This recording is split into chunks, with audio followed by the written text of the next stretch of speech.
गायत्री की दो बहुएं थी। बड़ी बहू पारुल जो कि गरीब घर से थी और छोटी बहू हिमानी जो कि अमीर परिवार से थी। गायत्री की दोनों ही बहुएं गर्भवती थी और दोनों को ही 8 महीने पूरे हो चुके थे। इस खुशी में गायत्री ने अपनी दोनों बहुओं की गोद भराई की रस्म रखी थी। उन दोनों के मायके वाले उनके लिए तोहफे लेकर आते हैं, जहाँ हिमानी की अमीर माँ गरीब बहू पारुल की गरीब माँ को गरीबी का ताना कसते हुए कहती है, ये क्या, अपनी बेटी की गोद भराई में तुम ये क्या 1 किलो का घी का डिब्बा लेकर आ गई? भला ये कोई तोहफा होता है? एक मुझे देखो, मैं अपनी बेटी के लिए सोने का हार, महंगे कपड़े, ढेर सारी मिठाइयाँ और फल फ्रूट्स लेकर आई हूँ। तुम्हारी तरह नहीं, 1 किलो घी उठाया और आ गई बेटी की गोद भराई में।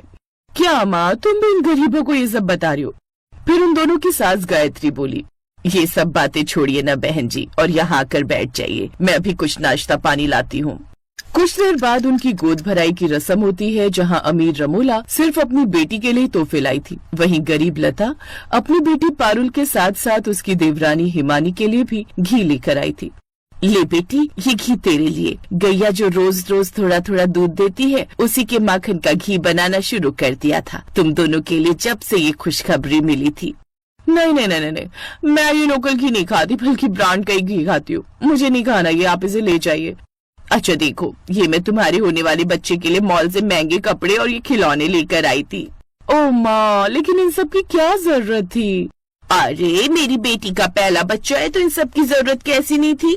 पारुल बेटा, मैं तुम दोनों के लिए ये गोंद के लड्डू बना कर लाई थी। इस हालत में ये खाना सेहत के लिए अच्छा होता है। हिमानी बेटी, तुम भी खा लेना। नहीं नहीं नहीं नहीं, मैं ये सब नहीं खाती। ठीक है बेटी, जैसा तुम्हें ठीक लगे। वैसे पारुल बेटी, इस हालत में भी घर के काम करती रहना, इससे हमारा शरीर ज्यादा ठीक हो जाता है और बच्चा होने में आसानी होती है। यही बात तो मैं दोनों बहुओं को समझाती हूँ बहन जी, लेकिन मेरी बेटी को काम करने की कोई जरूरत नहीं है। तुम तो बेटी बस आराम करना। माँ, तुम कितनी अच्छी हो, मुझे कितना समझती हो। नहीं तो मेरी ये सास तो हर वक्त मेरे पीछे ही पड़ी रहती है कि बहू ये कर ले, वो कर ले। तू चिंता मत कर, तेरी माँ अमीर घर की है, मैं तुझे किसी भी चीज की कमी नहीं होने दूंगी। इसी तरह खट्टी मीठी नोक-झोंक के साथ दोनों बहुओं की गोद भराई हो जाती है और सब मेहमान वापस चले जाते हैं। कुछ दिन बाद रमोला अपनी बेटी के लिए ट्रक भरकर सामान भिजवाती है, जिसमें बच्चे का पालना, उसके कपड़े, खिलौने और अलमारी जैसी खूब सारी चीजें होती हैं। अपने अमीर मायके का ये रुतबा देख अब हिमानी और भी घमंड में रहने लगती है। वो घर के किसी काम को हाथ नहीं लगाती, जबकि गरीब बहू पारुल अभी भी घर के सारे काम अकेले ही करती है। मेरी बड़ी बहू भी गाय है गाय, जेठानी होकर भी सारा काम खुद ही करती है। और एक मेरी वो अमीर बहू, उसे तो आराम करने से ही फुर्सत नहीं है। सारा दिन ऐसे ही बिस्तर पर पड़ी रहती है जैसा बच्चा जनने वाली है इस दुनिया की पहली औरत है। ऐसे कुछ दिन बीत जाते हैं और एक रोज, माँ जी मुझे बहुत दर्द हो रहा है, लगता है समय आ गया अस्पताल जाने का। तू चिंता मत कर बहू, मैं अभी अशोक को फोन कर देती हूँ, हम तुझे अस्पताल लेकर चलते हैं। कुछ देर बाद उसे सरकारी अस्पताल ले जाया जाता है, जहाँ वो नॉर्मल डिलीवरी से एक बेटे को जन्म देती है। फिर अगले दिन हिमानी को भी लेबर पेन शुरू हो जाता है। सास उसे सरकारी अस्पताल लेकर जाती है, जहाँ वो सरकारी अस्पताल को देखकर कहती है, नहीं माँ जी, मैं नहीं चाहती कि मेरा बच्चा इस बेकार से सरकारी अस्पताल में हो। नहीं नहीं नहीं नहीं, मुझे यहाँ अपने बच्चे को जन्म नहीं देना। मैं कल को फोटो सोशल मीडिया पर डालूंगी तो मेरी फ्रेंड्स क्या कहेंगी। मैं अभी अपनी माँ को फोन करती हूँ, वही मुझे प्राइवेट हॉस्पिटल ले जाएगी।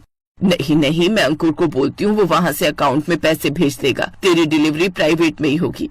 सास उसे प्राइवेट हॉस्पिटल ले जाती है, जहाँ ऑपरेशन से उसका बच्चा होता है और पूरे 1 लाख का बिल बन जाता है। दोनों बहुओं की डिलीवरी की खबर मिलते ही उन दोनों की माँ वहाँ आ जाती है, जहाँ अमीर बहू की माँ उससे मिलकर वहाँ से निकल जाती है। वही गरीब बहू की माँ गायत्री से कहती है, मैं जानती हूँ बहन जी, आपकी दोनों बच्चों की देखभाल के लिए मुश्किल हो गई, इसलिए आपकी मदद के लिए मैं कुछ दिन यहीं रहूँगी।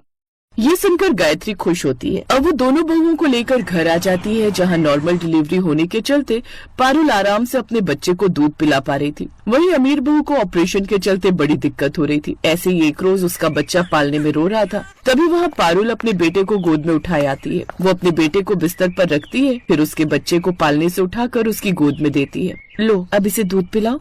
हिमानी उसे दूध पिलाती है। मैं भी कैसी माँ हूँ, ऑपरेशन हुआ है तो अपने बच्चे की मालिश भी नहीं कर पा रही। तभी वहाँ उसकी सास और जेठानी की गरीब माँ भी आ जाती है। इसीलिए कहती थी बहू कि थोड़ा काम काज कर ले घर का। अगर तूने भी अपने शरीर से उस वक्त काम कर लिया होता तो आज तेरी भी नॉर्मल डिलीवरी होती और तू भी अच्छे से अपने बच्चे का ध्यान रख पाती। खैर कोई नहीं, तुम चिंता मत करो बेटी, मैं हूँ ना। अब मैं तुम्हारे बच्चे की मालिश भी कर दिया करूँगी। मुझे माफ कर दीजिए, अगर मैं उस वक्त माँ जी आपकी बात सुन लेती तो आज मेरी भी नॉर्मल डिलीवरी होती। कुछ दिन बाद रमोला अपनी बेटी से मिलने आती है तो हिमानी उसे अच्छे से सुनाती है। कोई जरूरत नहीं अम्मा ये सब नाटक करने की। जब मुझे तुम्हारी जरूरत थी तब तुम कहाँ थी? उस वक्त तो आप अस्पताल से देखते ही ऐसे भाग गई कि कहीं आपको और भाभी को मेरी और मेरे बच्चे की सेवा न करनी पड़े। और आज जब मैं और मेरा बच्चा एकदम ठीक हो गए तब आप आई हैं 2 महीने के बाद। अब आपके इस झूठे प्यार की जरूरत नहीं है हमें। अब रमोला को अपनी गलती का एहसास होता है और वो सबसे माफी मांगती है। अब वो अपनी अमीरी का घमंड नहीं दिखाती। अब अमीर बहू भी अपनी गरीब जेठानी के साथ खुशी खुशी रहती है। बहुत पुराने समय की बात है। राजस्थान के उदयपुर में एक छोटा सा गांव हुआ करता था। उस गांव में पानी की बड़ी किल्लत थी। उस गांव में माया अपने पति रवि के साथ रहती थी। रवि मेहनत मजदूरी करके अपना घर चलाता था। एक रोज रवि उदास मन लेकर घर लौटा तो देखा कि माया अपने 2 महीने के बच्चे के साथ खेल रही थी। अरे आ गए आप? हाँ माया, आ गया हूँ। अले मेला बच्चा मम्मा के साथ खेल रहा है।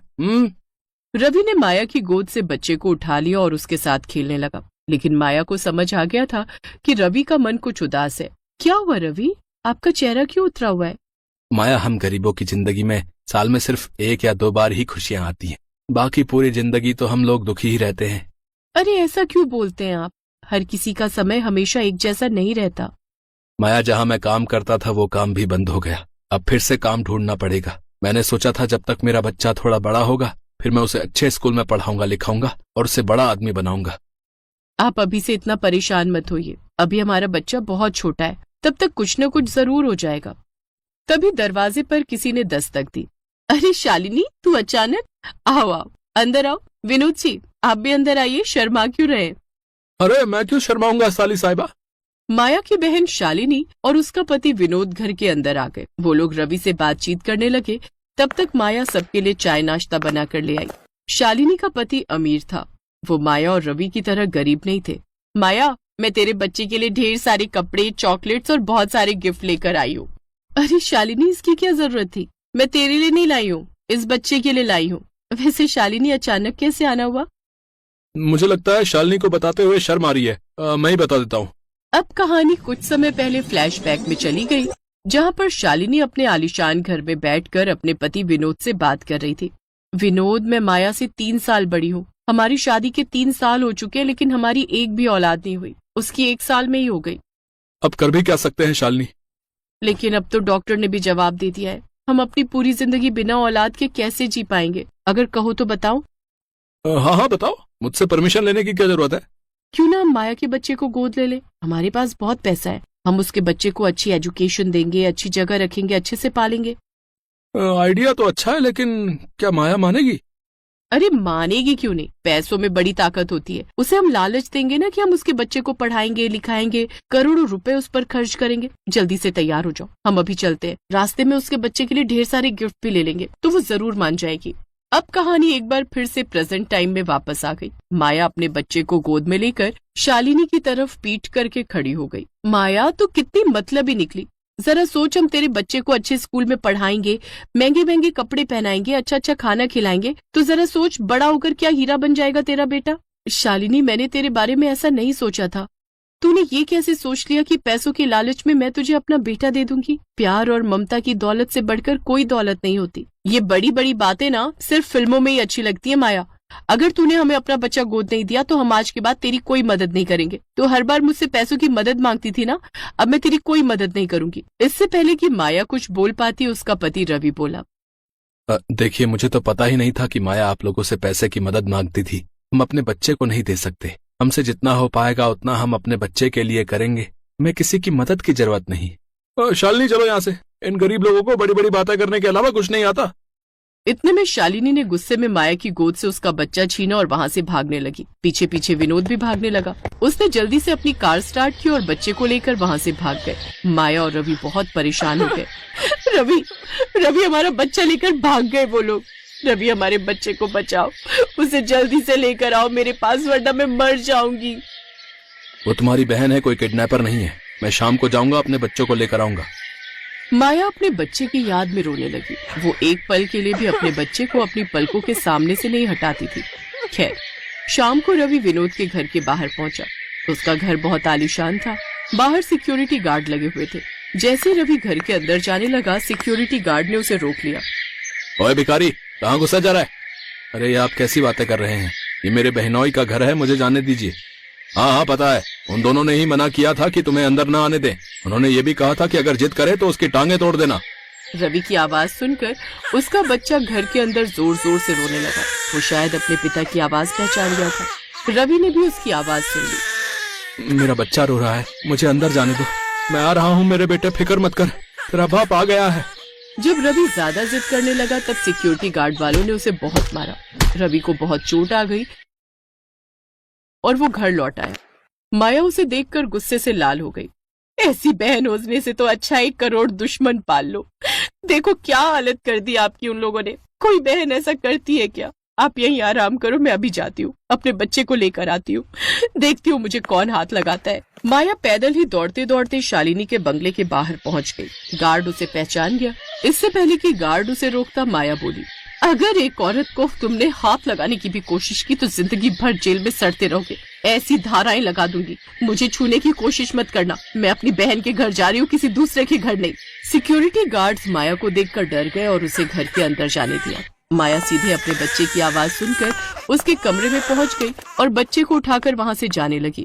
पर तभी वहां पर विनोद और शालिनी आ गए। इतने में माया ने किचन से कुछ बर्तन उठाए और फेंक फेंक कर शालिनी और विनोद की खोपड़ी तोड़ दी। रुक जा शालिनी, रुक जा, अभी वो बहुत गुस्से में लग रही है। मेरी तरफ अगर बढ़ने की कोशिश भी की तो या तो मैं अपने बच्चे के साथ खुद मर जाऊंगी या तुम दोनों को मार डालूंगी यहीं पर। अभी तक तुम लोगों ने मेरी ममता देखी है, नफरत नहीं। माया अपने बच्चे को लेकर अपनी झोपड़ी में वापस आ गई। मैंने कभी सपने में भी नहीं सोचा था कि मेरी बहन ऐसा कर सकती है। अमीर परिवार में शादी क्या हो गई, पता नहीं अपने आप को क्या समझने लगी। ऐसे ही दिन बीतते गए। 3 साल रवि ने खूब मेहनत की। उसने अपने बच्चे का दाखिला एक सरकारी स्कूल में करवा दिया। रवि, हमारा बेटा स्कूल चला जाता है, मैं घर में अकेली रह जाती हूँ। मैं घर के बाहर चाय और पकौड़ी बनाकर बेचती हूँ, जिससे कमाई भी हो जाएगी और मेरा टाइम पास भी हो जाएगा। वैसे तुम्हारा आइडिया तो बहुत अच्छा है। अगर तुम्हारा काम चल गया तो मैं भी यही काम करने लगूंगा और हम दोनों मिलकर अपने बिजनेस को आगे बढ़ाएंगे। लेकिन इसके साथ एक काम और करेंगे। हमारे राजस्थान में लोगों को पानी की बड़ी समस्या है। जो लोग बाहर से घूमने आते हैं उन्हें भी यहाँ रेगिस्तान में पानी की समस्या होती है। तो हम लोग मुफ्त में उन लोगों को पानी पिलाएंगे। पानी पीने के बहाने वो लोग कुछ न कुछ तो खाएंगे ही।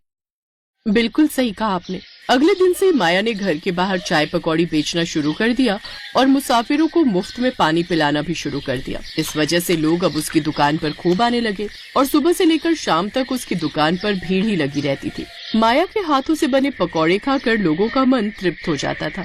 जब उसकी दुकान खूब चलने लगी तो रवि ने भी दूसरे की नौकरी करना छोड़ खुद ही घर के बाहर एक छोटा सा ढाबा खोल लिया, जिसमें वो लोगों को 50 रुपए में भरपेट खाना खिलाने लगा। ऐसे करते करते 12 साल बीत गए और उनका बेटा नीरज अब बड़ा हो गया। एक दिन वो बहुत खुशी खुशी अपने घर लौटा।